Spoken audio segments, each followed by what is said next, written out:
Welcome back to Believe in Badgers on the Believe Network, presented by FanDuel and Oak Ridge Wealth Management. I'm Matt Perkins, joined as always by Badger legend, the Hebrew Hammer himself, Matt Bernstein. Bernie, how are we doing today? Matt Perkins, you wake up a winner and it looks like maybe we've weathered the storm. So I'm on a positive kick because let's just say a lot of people have been hating on us for being negative. And so I want to be positive. However, let's be real, Matt Perkins, the way we won looked like old school Wisconsin. And that's a lot of things to be positive about. There is a lot to be positive about today. And I guess we have haters now. I guess we're No, they're not haters. They're just giving us good advice. Well, I mean, you know what? I think, Bernie, you and I, for the most part, tend to be probably a little bit too positive. Let's face it. But hey, that's I like good advice. It's okay. And we, you know what? We do love Wisconsin. I feel like there aren't a lot of people who love Madison, who love the University of Wisconsin much more than us, especially on a winning weekend. We're here for Monday Morning Fullback to recap the good, the bad, and the ugly from this past weekend. And Bernie, while the Washington win might have felt a bit like a fluke because of the weather, because of injuries to Washington, this one against Illinois did not feel like a fluke at all. The Badgers win 27-10 on the heels of a dominant defensive performance. But we're going to get into all of it here today, Bernie. And let's start with the good, because there is a lot of good here. I want to start with the seniors. What a senior day performance from guys who have really, you mentioned weathering the storm, some guys who have really weathered the storm with this program. And I think the first name we have to mention is Daryl Peterson. 3 sacks. MVP of the game. MVP of the game. Dominant performance. Abused the offensive line of the Illini. And, so much so that he got one of their tackles kicked out of the game out of frustration for basically back-to-back unsportsmanlike penalties. And, my hat is off to Daryl, to Ricardo, to Ben Barton, to Vinny Anthony, to these guys who have really been here and seen it all.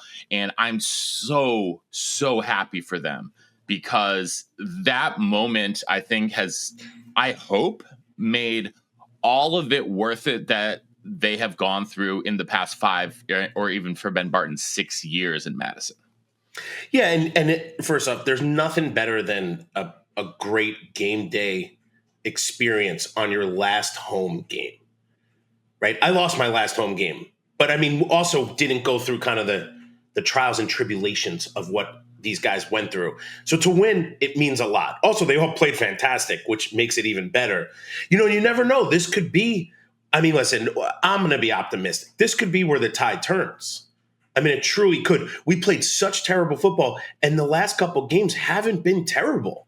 And we started to listen to you and me on what to do in the games, which, I mean, that's more of a joke than anything. But I think the senior days, they deserved it, right? They've been putting in their time. You've seen these guys get better and better throughout the season. I mean, what Daryl Peterson did in the game is it's not even like a man can do that. Like, he is a Goliath out there that, I mean, he was abusive in a legal way. And that's exactly what you want to see. He played like an Erasmus James, a first rounder. And if you say no, look at the stats. What do you have, 5 sacks? 6 tackles, 3 sacks, 2 passes defended. And not only that, so you look at those things, those are the stats he had. Altmaier couldn't stand on the spot he wanted to. That's like the best thing that happened. The defensive front did not let that dude stand in. He was double clutching almost every other play. I mean, he couldn't have felt it's like he was wearing extra small underwear. Like, he was uncomfortable the entire time he was there. And that's a testament to those defensive front guys who literally didn't give him time to do anything. It was gorgeous. I mean, that's how you get after someone. And that is exactly what old school Wisconsin looked like. It was the Antages who never let you step up in the pocket. It's the Erasmus James, the Jonathan Welsh's, the JJs. Then you keep going. Like, you got JJ Watt and you got, like, these dudes played at that level. And that was beautiful. Absolutely. Yeah. The O'Brien Schofields, one of my favorite all-time The bad O'Briens. guys. I mean, love we could OB. talk about a lot of dudes. But, Dudes. sticking with that defensive side of the ball, it was unfortunate that Mason Posa got hurt, but Christian Allegro comes back in with what looks like a 20-pound club on his arm and makes a huge play down the stretch for a sack that really ended Illinois' chances at all in this game. And we can't say enough about this defense today here, Bernie. I think they had one or two big passes, and one of them I thought hit the ground. I thought that one completion that was kind of deep downfield looked to me like the ball did hit the ground, but whatever, didn't really end up mattering for the Badgers because they still get a 17-point victory. Fickell's second ranked win in 3 weeks, third time in a row covering the spread, which is something that Wisconsin has not done a lot of in the past couple of seasons. And I'm watching that game and I couldn't stop smiling. Like, this is the best Wisconsin football has been in years. Because wait. So true. You mentioned it already. It felt like old school Wisconsin football. However, here's what I'll say. Yes, it was old. It was so exciting. The momentum never went back to Illinois the whole entire game. Here's what annoyed me. And I would say I have two uglies. One is Mason Posa getting kind of knocked out, or it wasn't his head though, because he took a big shot from Ben Barton, but it was his hand. They said it was an upper body injury, I think. Which could be anything from his waist up, which is lunacy in this day and age. Okay. So that's one ugly. And then the second one was, as great as we were doing, as happy as we were, they kept showing these asinine stats of like, we haven't had a 100-yard rusher since Tyree Walker in 2023. I don't even know. Yep. Like do you remember? Like they showed 5 different statistics of like, we haven't had 2 touchdowns since week 2. We haven't. So I was like, can you guys just STFU? Because we're playing great. Talk about the team. Talk about how great these guys are doing. Talk about how much like they've persevered through all this craziness. Yeah. But it's nice to see that those things are now part of the past, right? Like we haven't had we'll get into it, but yes, we hung our hat on the defense and they stepped up big time. And it was great to see Christian Allegro in there. I mean, everyone was making plays and they couldn't do anything. They really couldn't. And I want to flip over to the offensive side of the ball here for a minute, Bernie, because this was Jeff Grimes' best play call. Masterpiece. And he knew Carter Smith's limits and played around them. And Carter Smith, while he didn't like jump off the page statistically, right, still went 9 for 11. Only 75 yards. But I thought that he really seemed more and more comfortable with the offense. And Bernie, one of the things that we said is that we needed Wisconsin to get the wide receivers involved in the run game. Well, Tretch, DeKel Crowders, Vinny Anthony, and Tyrell Henry all had carries, including Vinny's touchdown, which was another beautiful play design. Mm-hmm. And Darian Dupree, man, we just got to tip our cap to him because he's gutting through injuries. And that 84-yard run was a backbreaker for the Illini. And, we got to give shout-outs to a lot of guys on that. Offensive line was great there. Eugene Hilton on that run, Bernie, have you seen the replay? It's the coolest thing I've seen, and what a genius. That's a glue guy. When you look at that is freshman doing that. That was genius. Just pretending basically that he was on the go route, looking over his shoulder, holding his hands out here like he's going to catch the ball. Completely baffled the corner who was. And what can a corner do? He's stuck. He can't do it because if you can't win in that situation, because if he does throw it, let's say, and he catches it, you look bad. Yep. And if he doesn't, like, you have to be prepared for that. Yeah, Dude, it's beautiful. This is old school Wisconsin. Dupree broke through the line. The line did a great job. First off, 4 consecutive starts for the same group. Oh my gosh. You can tell. Like, these are all things, Matt Perkins, we've mentioned. So we're not going to go down the dark side. But you guys can go back in the archives and find out what we said before. You now you see cohesiveness, a little bit of cohesiveness, and guys doing the right thing and at least putting a helmet on a helmet. Oh wow! And then, who would have guessed when the offensive line unit is the same guys? They get better at communicating with each other. And they get the practice. It's amazing. Entire season. And then Dupree gets through, breaks a tackle by one of their better guys. Mm-hmm. and runs for a touchdown. Yeah. This is old school Wisconsin. Yeah. It was beautiful. I mean, you as a running back, you couldn't be happier to see that happen. You can't be happier to see 100-yard day for a back, which used to be, a long time ago. Not even that long ago. It used to be every week. It was going to happen. Every week you could guarantee it was going to happen. You guarantee it, and you could almost guarantee almost two guys would be. Now, let me go to Carter Smith, because 9 for 11 is a good day. Mm-hmm. You only ask him to throw 11 times. What do you think is going to happen? He's not going to have 1,000 yards. He is right now the commander in chief. Like, people are rallying behind him. What's going on? I had too many pre-workout before this. People are rallying behind him. I mean, you can see the excitement, the energy is there. Mm-hmm. That dude plays hard. Now, I'll go to my bad quick, because I just want to touch on them. One, I don't need to see that many QB designed runs. Way too many. I think we'll figure it out, because listen, you can't get that guy hurt. The ones you have to have the big hits. When Brooks Bollinger, like when we were blocking for him and it was a QB designed run, it was here and there, and it caught defensive by complete surprise. Now, what's good about it is that you have to defend it. So you have to prepare for it. So you have to be prepared for all of those things. So I'd say that's my bad. My other bad. My other bad is that dude was balling.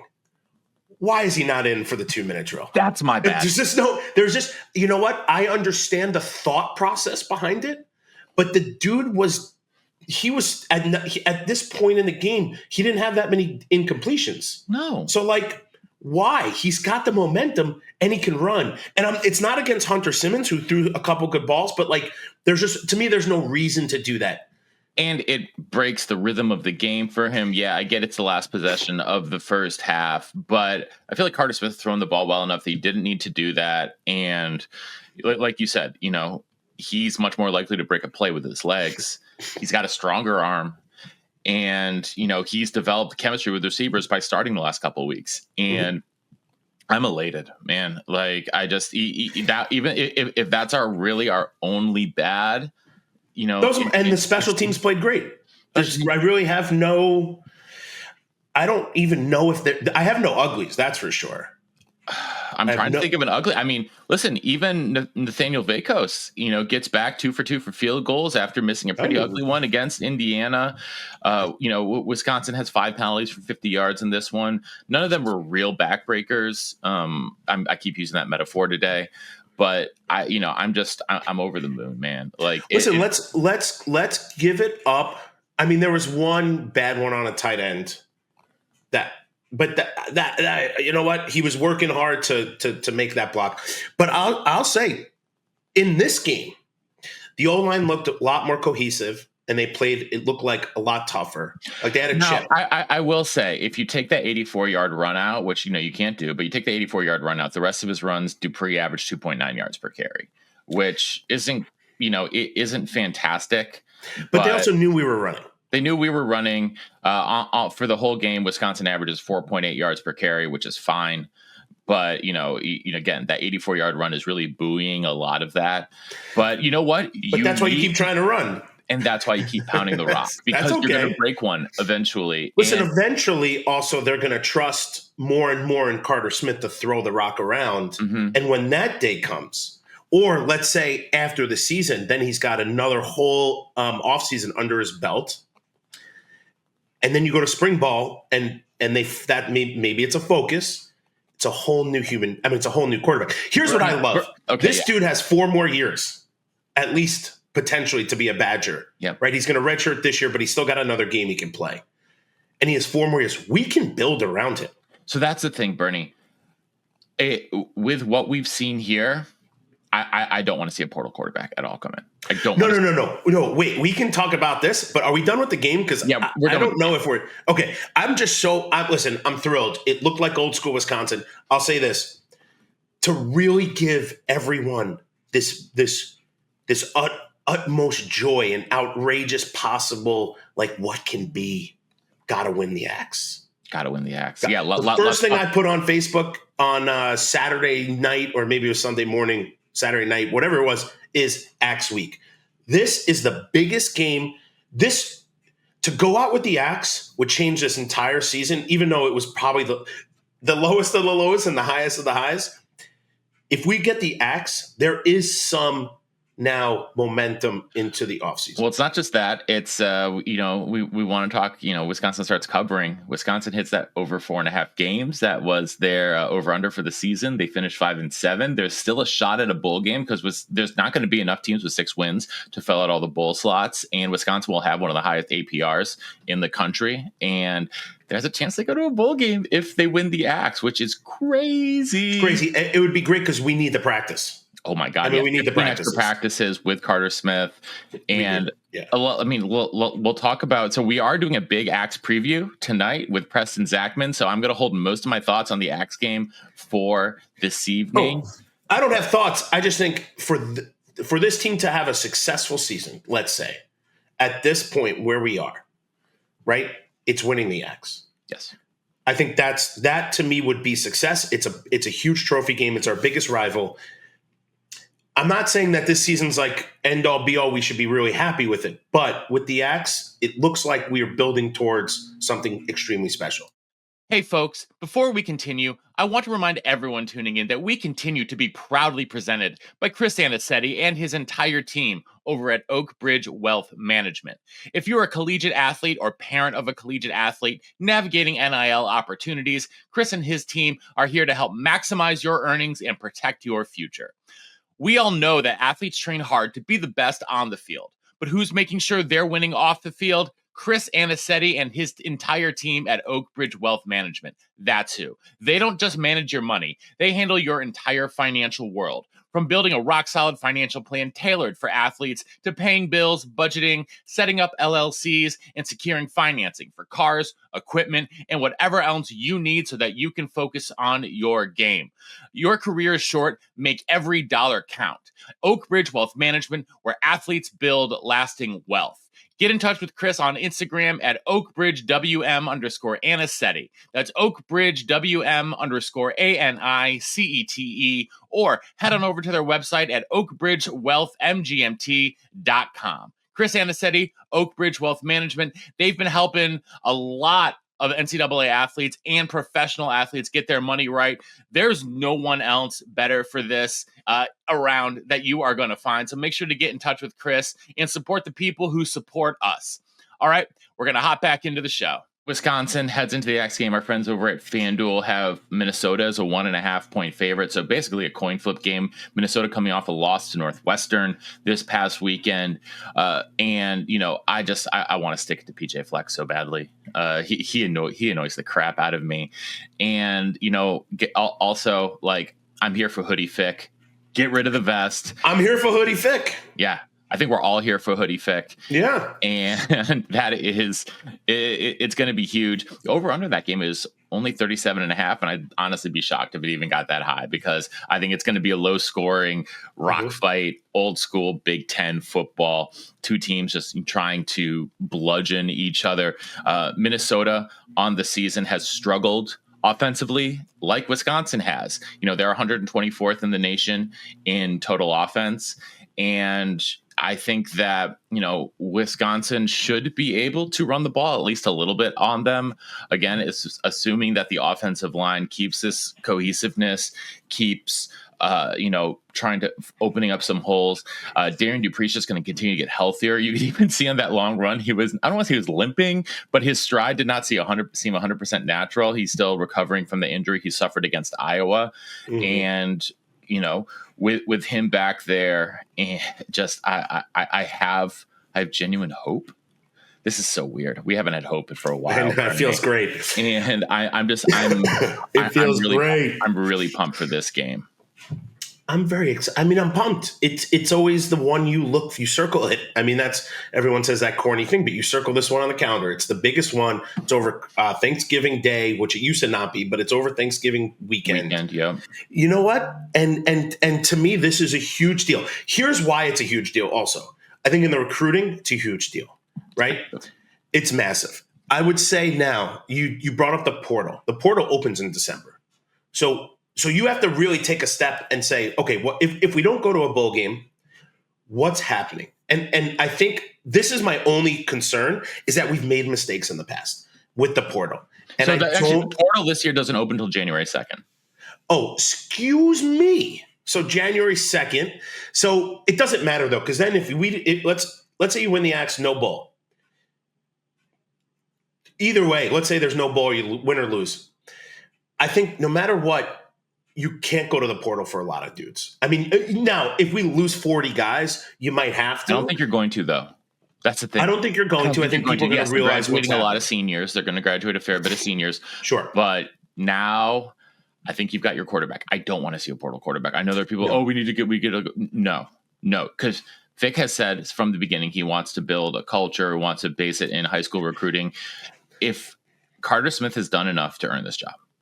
100%. And so if you go get a portal quarterback, all you're going to do is completely undercut his momentum, undercut his confidence. And yeah, I'm sure, every quarterback thinks they can. I actually don't think you undercut his confidence. I think Carter Smith is the exact mental dude we need. I think what it does is undercut Coach Fickle's what he's trying to do. Yes, absolutely. Because then how do you believe it if he's going to go and get now if he's like, I'm going to go get a backup. Maybe, but I also still say no. I want you to recruit dudes who are going to be there. They've got a solid freshman coming in, and Ryan Hopkins this year. Right. You keep Danny O'Neal. You got Ryan Hopkins. You got Carter Smith. You still got Milos as a. But you gotta keep those guys and develop them so that they are ready to play. But you got to develop them and you got to keep them. Yep.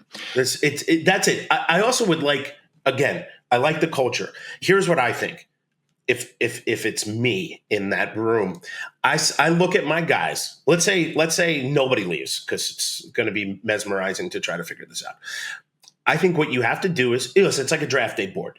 You go, I need to get the 2 best linemen. Now they have to be the best guys. They can't just be like a D3 best guy if he's the top one. I need like a dude who's like, I started at, I don't know, Ohio State and I just hate Ohio State. Like you know what I'm saying? Like I need that guy. Yep. Or someone who's like, by the way, we didn't even say Mason Reiger crushed it this week. Crushed it. Absolutely crushed it. He was disruptive. Yeah. I was thinking about him like, oh my God, this guy's everywhere and it's so annoying. Like for Illinois, not for me. It was great for me. Sorry, Mason, to take so long to mention your name. But so here's what I would say. Long story short, I need 2 of the best linemen I can do. I invest money there. Yep. 2 of the best guys. I go and I say, we need 1 defensive lineman. I invest money there, and 1 I or need a 2 cornerback. because you're losing Barton and Suggs, right? And Peterson, I think, but okay. But I think they've recruited good guys. They have, but I still think you need more on the defensive line. I think you need 1 or 2 DBs. I would say the top DB you need to invest in that. Yes, you cannot. But Matt Perkins, you can't just get a guy because you need a guy. Yeah, I don't want that. They're going to lose. They're losing Rico. They're losing Austin Brown. They're losing Matt Young, Preston Zachman. Like they're going to lose a fair bit of guys there on the back end. No, I get it. I think Matt Young. Maybe I'm wrong about Matt Young. But you got again. We got to build the culture of you got to play and you got to be recruited and play. That's what the goal is. But I still think the portal has its pros. But you got to get elite talent. I'm wrong. Matt Young's a junior, so he does have 1 more season. But still, you're losing guys. I think you need a safety. I think you need a corner. I think you need 2 defensive linemen. I think you need 2 offensive linemen. And besides that, maybe a receiver. You're going to lose. No, besides that, you see who's in the portal. And you see if you need something. But they need 8 to 10 guys, not 20 to 25. 8 to 10. I would say if I was in that bag, let's max out at 12. Because then I would say that's a max for us. But maybe it's not for them. Also, that's with nobody leaving, right? You don't know. Guys are going to leave. It's college football in 2025. Guys are going to leave. But guys are going to leave. But hopefully not a ton of them. Hopefully not a ton of them. And if you can listen, you're still going to have some of the best guys go to the other schools who are paying $1 million. I get it. But we have to be competitive. And if we are saying we're investing a large amount of money into this, then invest them in the right people, don't spread it out. I also think we should pay the guys that we want to stay. I don't know how that works, but we should pay dudes who we're like, oh, you played great this year. We want you to stay. Reward guys. Yeah. Reward guys. I don't know if it's a bonus. I don't know the structure because it's all bananas. But hey, Carter Smith, you weren't supposed to play this year. You played. Here's $50,000. I don't know. Whatever it is. It's just nice to think that we can build around Carter Smith and around both of those middle linebackers. Absolutely. Absolutely. And you know what? We're going to continue to build here what we're doing on Believe in Badgers on the Believe Network, presented by FanDuel and Oak Ridge Wealth Management. Like we said earlier, we're back tonight with Preston Zachman. Get your tickets. The link's in the show description here, both on audio and video. You can get up on stage with us, ask questions live with us. It's going to be a really cool experience. We're pumped about it. Sucks for Preston that he's out for the season, but I still think we'll get some good stories out of him, some really great insights, and we're going to have a lot of fun with it. We hope you can join us there. And, until then, and as always, until next time, on Wisconsin. On Wisconsin. Axe Week.